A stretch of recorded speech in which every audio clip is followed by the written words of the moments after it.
Hello, welcome to Drinks with Ron. I'm Ron on a rare lunch break episode. This is about to be my drink. It's a cafe espresso cold brew coffee, unsweetened, ready to drink coffee. Like what else would it be? Is this a can of fucking beans that I gotta, of course it's ready to, if it's not ready to drink, why did you can it and serve it to me? But let me digress. These are supposed to be my little work treat, but the problem was I did not bring milk or creamer, so I had to wait till my lunch break when I came to my brother's house, and this episode will serve as both an episode of the show and simultaneously as an admission of my having stolen creamer from them. So that's all at once. It's a twofer. Oh, I should have planned for stirring this a little better. This is... cream's heavy, sits at the bottom. But, let me get on with it. The reason I'm doing the episode today, I was walking through the room here, and my brother's got this. It's a Guns N' Roses, it's a Night Train passport. So, if you're familiar with Guns N' Roses, there's a song called Night Train. It's a big theme, so it's like you're riding on the night train, but it's a passport to get on the train. So if you follow, it's kind of this double thing. And then what you're supposed to do, what you were supposed to do in 2020, a good gravy, you're supposed to go to all the concerts. Penis, this is not going well. And you get it stamped. There'd be like a passport location. So another line you'd have to wait in. But you'd get it stamped for each show, and you're supposed to do it for the whole tour. That seems a little excessive even before 2020.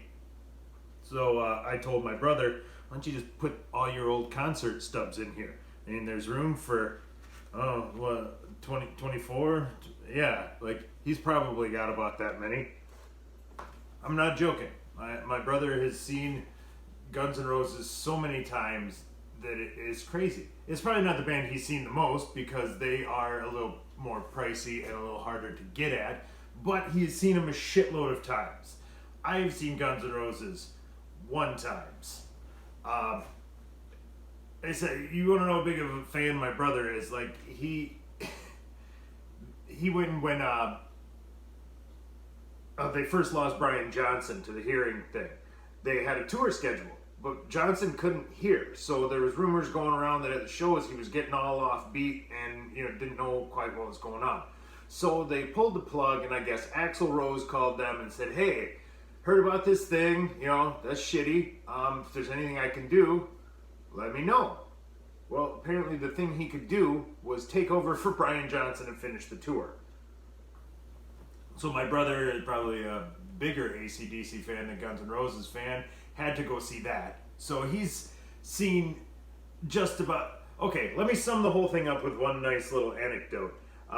When him and his son got to the show outside, they met a dude who looked like Brian Johnson. Little dude with the hair, he had the newsboy hat and Brian Johnson.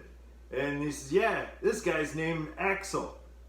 We got the two singers. They're like, no, he's not. He's like, yeah, his name is Axl. My brother named him. It wasn't not a Beverly Hills Cop thing. Put it that way. But I got to see Guns N' Roses one time. Not even the original lineup. I think Izzy had already left. Use Your Illusion tour, which that was holy shit. Might be to this day the biggest crowd I've ever been in. Let me just start. I'll give you some backstory. It's in the fall. I'm probably like in 8th grade. So it's like this time of year, like September. And it's in Minneapolis at the old Metrodome. And if you don't know what the old Metrodome is, basically a building, a stadium. And then on top was giant industrial fucking canvas like tarps. And then they vacuum pressured that bitch and inflated the tarps. I'm not joking.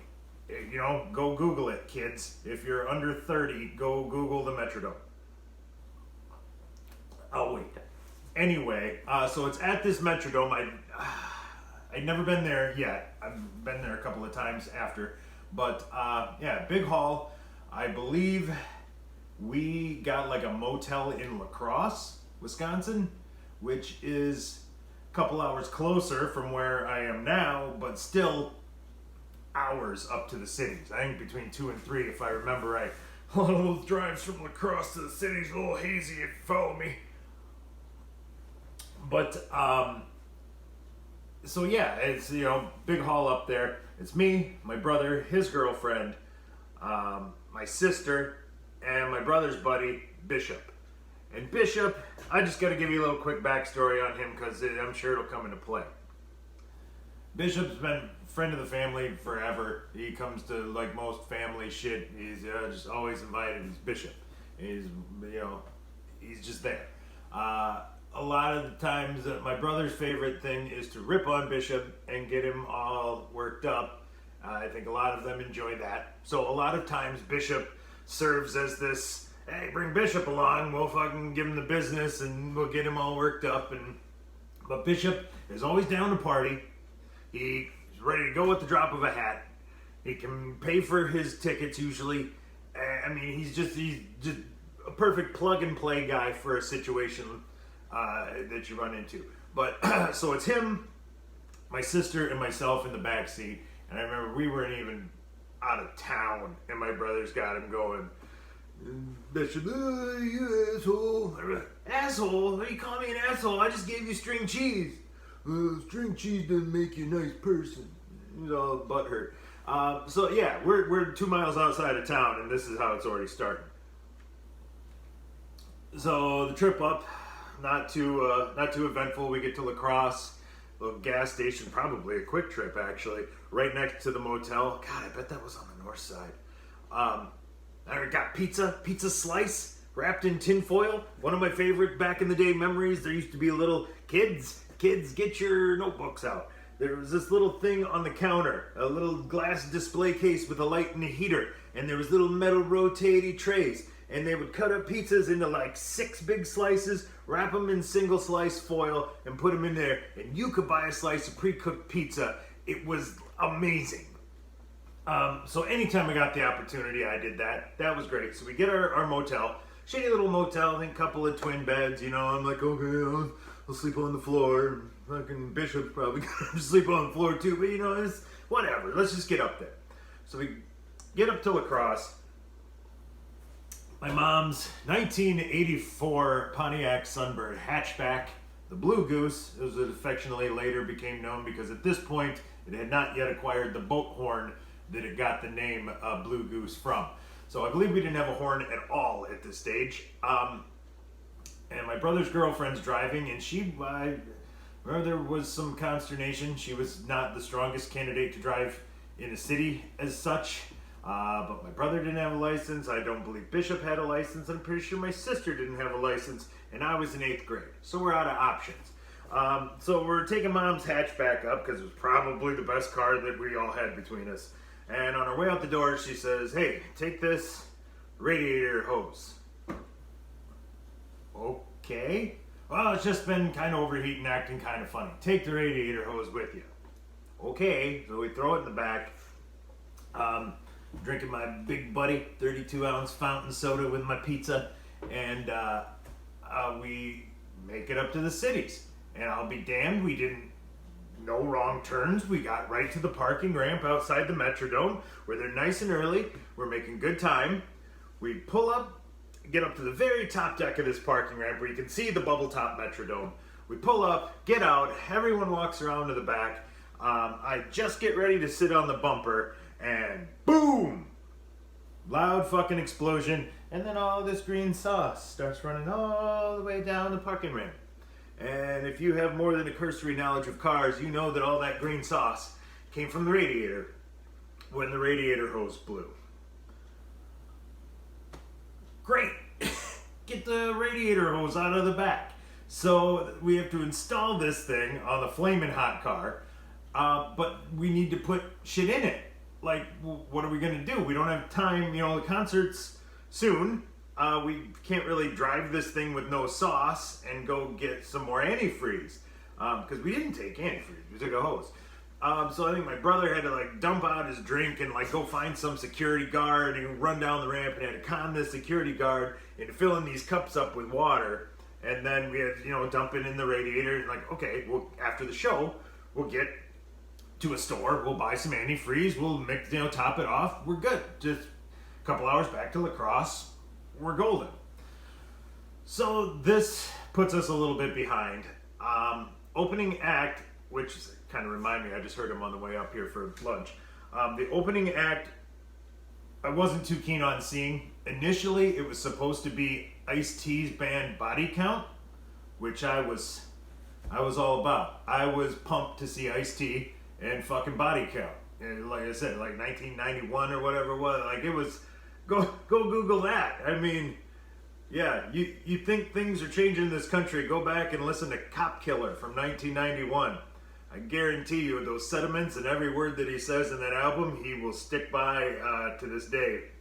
But let me re-digress. I don't want to make it divisive here.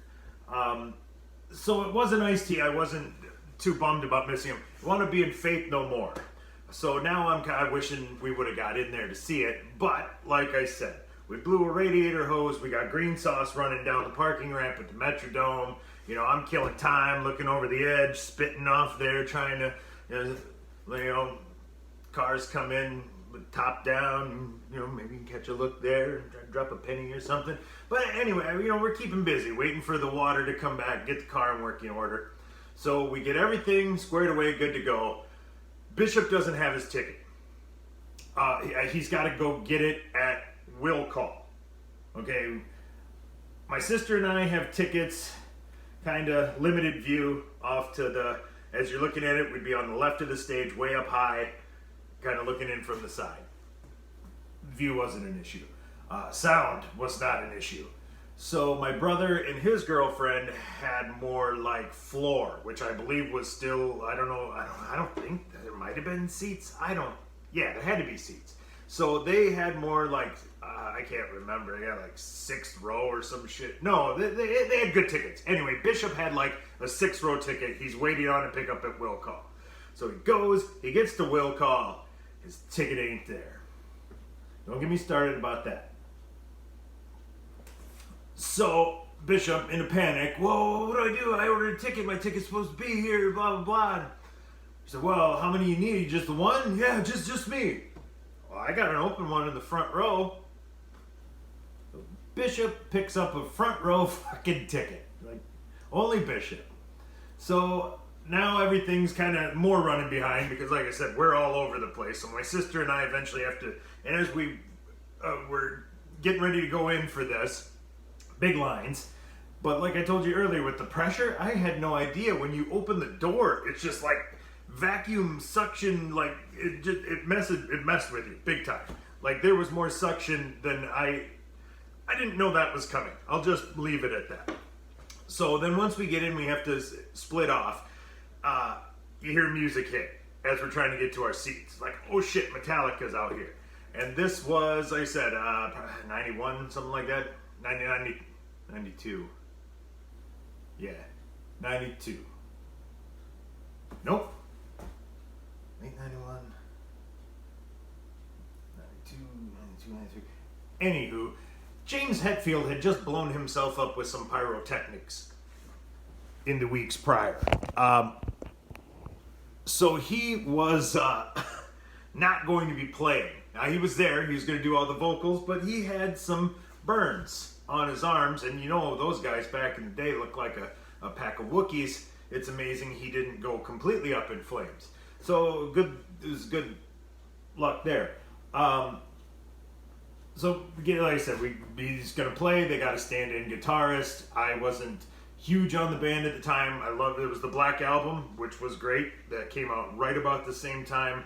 I remember my brother came over after work and was like, "Here, make a copy of this real quick. The new Guns N' Roses, Use Your Illusion 1 and 2. And after we got that done, he's like, well, you might as well take this Metallica one. You might as well make yourself a copy of that too. I'm not really big on them. And I'm like, well, I wasn't either. He's like, just make a copy. Well, it's like the album that breaks them into the mainstream and goes huge. And yeah, they become like a gigantic thing. So good tour to hit is what I'm telling you. But as they're going on, you're starting to notice you're seeing flashes outside because this top of this dome is canvas you can see through. So these lightning flashes start getting bigger and bigger, and pretty soon there's like a ticker scroll up top, and you're seeing messages, but this road is closed. You can't go this way if you're gonna leave. Hey, giant storm warnings. It's raining like, fuck, really? Okay. So Metallica goes through. My brother says it. I didn't remember this part, but he said, enter Sandman for the encore. Hetfield straps up the guitar and plays Enter Sandman for the finale. He said, I don't remember that part. I remember him saying, how's everybody doing? Better than fucking sitting home jerking off, right? And I'm like, well, that's the truest thing I'd ever heard at that point, I believe. This is solidly better than sitting home jerking off. You, James Hetfield, are a scholar and a gentleman. So they wrap up, and the mandatory 45-minute whatever changeover. A big metal structure out in the middle behind the seats, which I don't know, must have been for sound. Sound guys were over in there. You're kind of scoping out the whole place, watching this ticker keep scrolling, bad news. So pretty soon, finally Guns N' Roses comes out. Set's amazing. Like I said, Izzy was already gone, so I think it was Gilby, Dizzy Reed, and pianos, and the whole ordeal. And show was great. I mean, I don't know what else to say. I don't want to really linger on the show other than it was fantastic. The Metrodome completely packed, just a sea of friggin' humanity packing into this vacuum-sealed bubble dome building. It's just an experience you'll never get to duplicate.